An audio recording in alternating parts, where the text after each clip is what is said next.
ছাত্ৰ-ছাত্ৰীসকল আমি অনুশীলনী 12C আজি এই ভিডিঅ'টোত 5 নম্বৰ অংকটোৰ পৰা কৰিব লৈছো 5 নম্বৰ অংকটো মই প্ৰশ্নটো ইয়াতে লিখি লৈছো কি দিয়া আছে এটা সমদ্বিবাহু ত্ৰিভুজৰ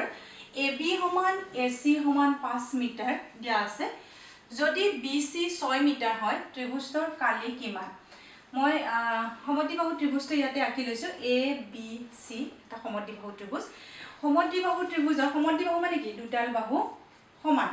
এটা AB আৰু AC বাহু দুডাল সমান তাৰ মান হৈছে 5 মিটাৰ আৰু ভূমিটো 6 মিটাৰ আমাক দিয়া আছে এটা ত্ৰিভুজটোৰ কালি উলিয়াব লাগে এই অংকটো আমি দুই ধৰণে কৰিব পাৰো দুই ধৰণে বা তিনি ধৰণে কৰিব পাৰো অংকটো এনেকুৱা ধৰণৰ যে আমি সমদ্বিবাহুৰ ত্ৰিভুজৰ যেটো কালিৰ সূত্ৰ সেই সূত্ৰটো আমি ডাইৰেক্ট বহুৱাই দিব পাৰো প্ৰথম কথা গতে সূত্ৰটো আমি মুখস্থ কৰিব লাগিল বা মনত ৰাখিব লাগিল বা দুই নম্বৰ নিয়মটো হৈছে যে আমি উন্নতিটো উলিয়াই লম যেটো ভূমি আমাক দিয়া আছে 6 মিটাৰ গটিকে মই উন্নতি আকি উন্নতিটো এটা উন্নতি আকিলো উন্নতি মানে শিখবিন্দু পৰা এ বিন্দুৰ পৰা ভূমিলৈ এটা লম্ব টানিছো ভূমিলৈ এটা লম্ব টানিছো এটা হৈছে উন্নতি আমি উন্নতিটো উলিয়াই লব লাগিব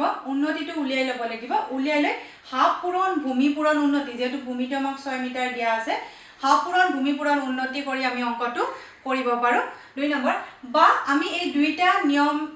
এতিয়া মই নকৰো কাৰণ আমি কৰিম কোনটো যেহেতু ত্ৰিভুজটোৰ তিনিটা বাহুৰ মাপ আমি জানো এটো আটাইতকৈ সহজ হ'ব যেহেতু আমি তিনিটা বাহুৰ মাপ জানো গতিকে আমি হিৰৰ সূত্ৰ প্ৰয়োগ কৰি কাৰণ আমাৰ ত্ৰিভুজৰ কালি দুটা সূত্ৰ আছে গতিকে বাহু তিনিটাৰ মাপ যদি দিয়া থাকে তেতিয়াহলে আমি হিৰৰ সূত্ৰটো প্ৰয়োগ কৰি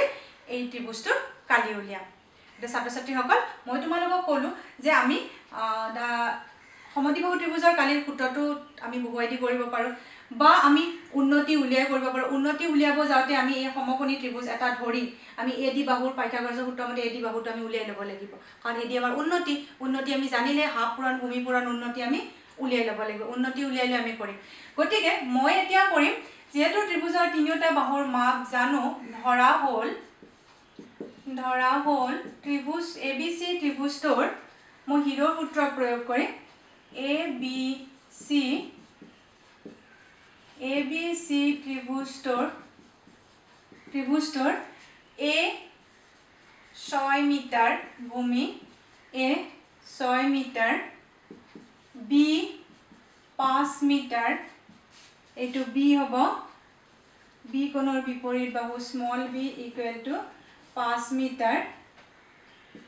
C 5 মিটাৰ C এটো হ'ব C কোণৰ বিপৰীত বাহুটো C 5 মিটাৰ এটা কেটে S আমি উলিয়াব লাগিব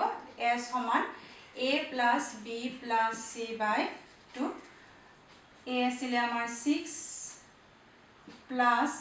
5 plus 5 by 2 equal to আমাৰ কিমান হ'ল 16 by 2 equal to আমি কি পালো 8 পালো S ৰ ভ্যালুটো পালো আমি 8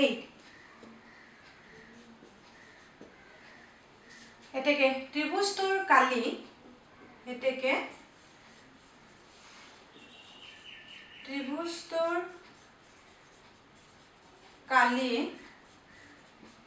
equal to কি হ'ব S into root over S into S minus A S minus B S minus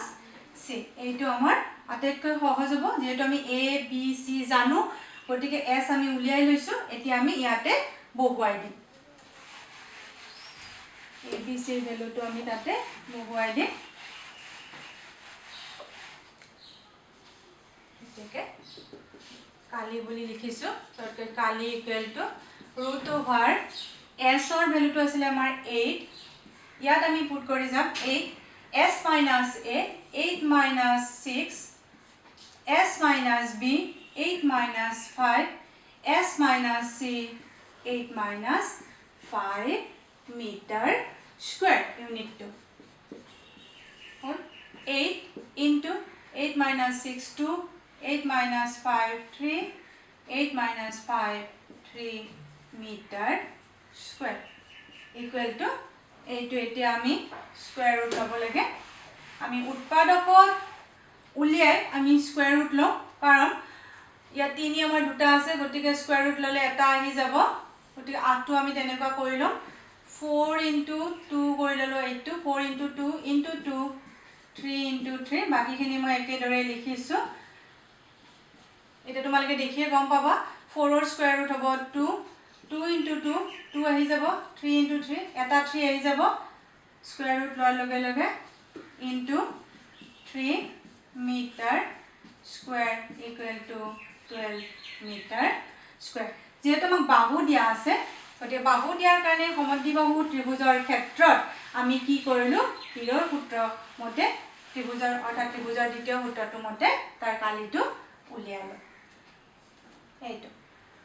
গতিকে বাহু দিয়া থকাৰ কাৰণে আমি দ্বিতীয় তিনিটা বাহু দিয়া আছে গতিকে আমি দ্বিতীয় সূত্ৰটো প্ৰয়োগ কৰি এদৰে উলিয়ালো এতিয়া মই ইয়াৰ পিছৰ অংকটো লৈ যাম 6 নম্বৰ অংকটো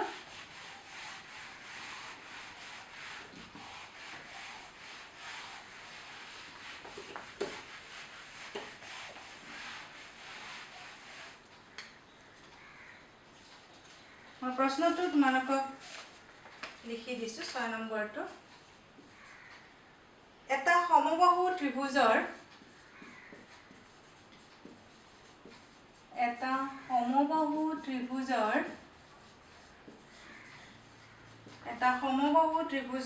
বাহুৰ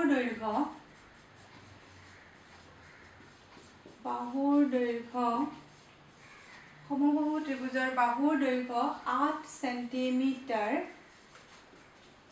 সেন্টিমিটাৰ হলে ইয়াৰ কালি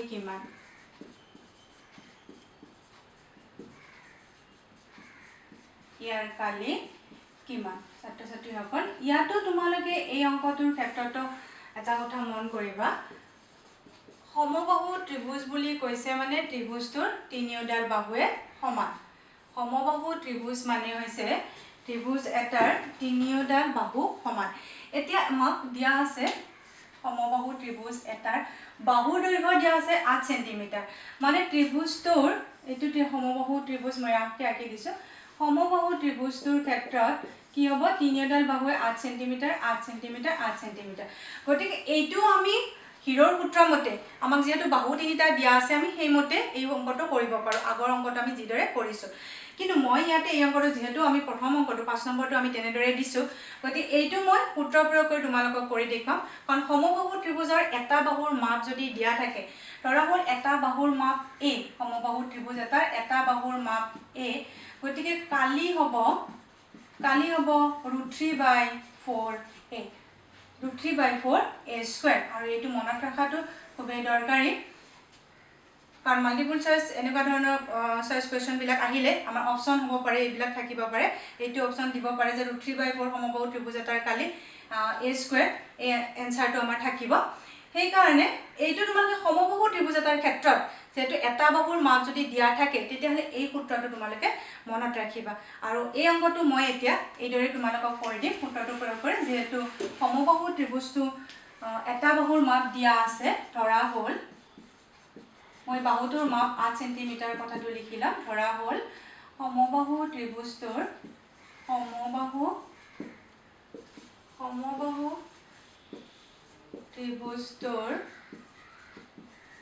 ত্ৰিভুজটোৰ এটা বাহু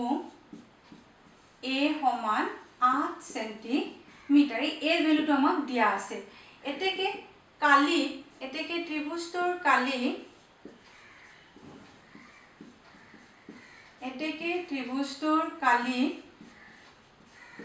কালি সমান কি আছিল আমাৰ সূত্ৰটো যদি এটা বাহু আমি জানো a হয় তেতিয়ালে √3/4a স্কয়াৰ √3/4 a আমাক কিমান দিয়া আছে 8 স্কয়াৰ সেন্টিমিটাৰ দিয়া আছে কালিৰ এককটো হ'ব সেন্টিমিটাৰ স্কয়াৰ সো √3/4 8 * 8 আমি 8 * 8 এইদৰেও লিখিব পাৰো ক্যালকুলেশনৰ সুবিধাৰ কাৰণে 4 কেনসেল গ'ল দুবাৰ গ'ল গতিকে থাকিলে আমাৰ 16 8 * 2 16 √3 সেন্টিমিটাৰ 16 √3 সেন্টিমিটাৰ স্কয়াৰ